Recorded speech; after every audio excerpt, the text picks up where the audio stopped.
Um, my name is Willie Hickson, and I am the moderator for chapters 1 and 2 of the Song of Solomon. My name is Brittany Josie, and I am the summarizer for chapters 1 through 2 of Songs of Solomon. My name is Michael Brooks, and we're going to do the Songs of Solomon. I am the vocabulary and quote finder for chapters 1 through 2. My name is Khalil Taylor, and I am the illustrator for chapters 1 to 2 of Song of Solomon. Okay. Now, first off, I'm going to start by giving a little background information of the. First of all, did you like the story? You enjoyed it? Yeah, it was pretty good. Yeah, You know what I'm saying? For of course, I ain't read the whole books, just 1 and 2, but it's pretty interesting. But besides all that, I'm first off give background information on Toni Morrison, who is the author. Toni Morrison, she was born Chloe Ardelia Wofford. Yes, her real name is Toni. She got changed. Oh, she got it changed? Yeah, and she was born on February 18th, 1931. Oh, yeah, she pretty old. Yeah. She is an American novelist, editor, and professor. Her novels are known for their epic themes, vivid dialogue, and richly detailed characters. Among her best known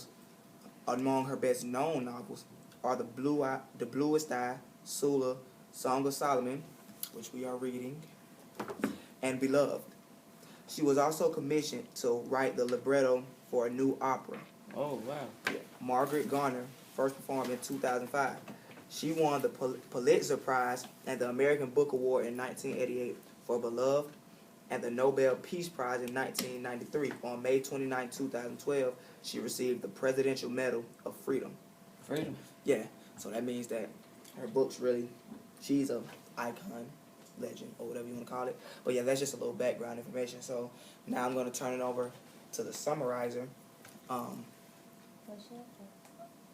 Summarizer? To tell you about Songs of Solomon. Songs of Solomon.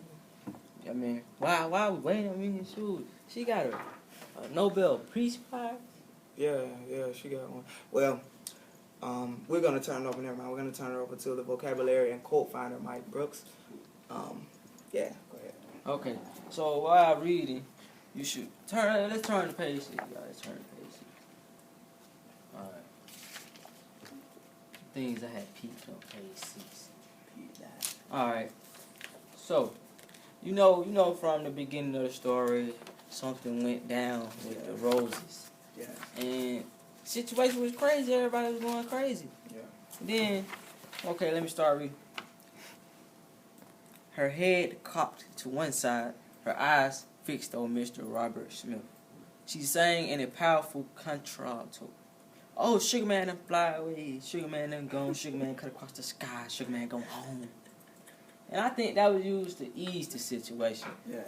You know, to draw people away from what was really going on and let them focus on her. So basically what you're saying is that they were so revved up and they were so into the fact about the rose situation that somebody had to do something to take everybody else's mind away from that. So the powerful contralto was the way of escape. That's what you're saying. Yeah, you know, if this was modern time, probably play some music or something. Yeah. Or But yeah, that's just an attention grabber that I had on page 6, and then on page 7, I had seen a vocabulary word, and let's see, it's on paragraph 3. In paragraph 4, the nurse gazed at the stout woman as though she had spoken Welsh. And the word stout, she described the woman as stout. And I had to look up the word stout. And stout is somewhat fat or of heavy built. So that gave me insight on how the woman looked. Okay. So, and I got a question to kind of piggyback off that.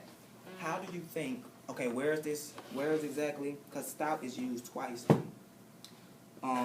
So, anyway, it's used the same way. Yeah. So, how do you think the tone of, these sentences will have changed if she was to just say fat or big or wide instead of stout. Because, you know, stout is more like a more formal word. Yeah, like, yeah. you can tell that this is not a modern type of book if you read stout. So how do you think that the sentences would have changed if she would have used a more common word that we're used to hearing every day instead of that one? Alright, so I feel that it probably would have came as an insult.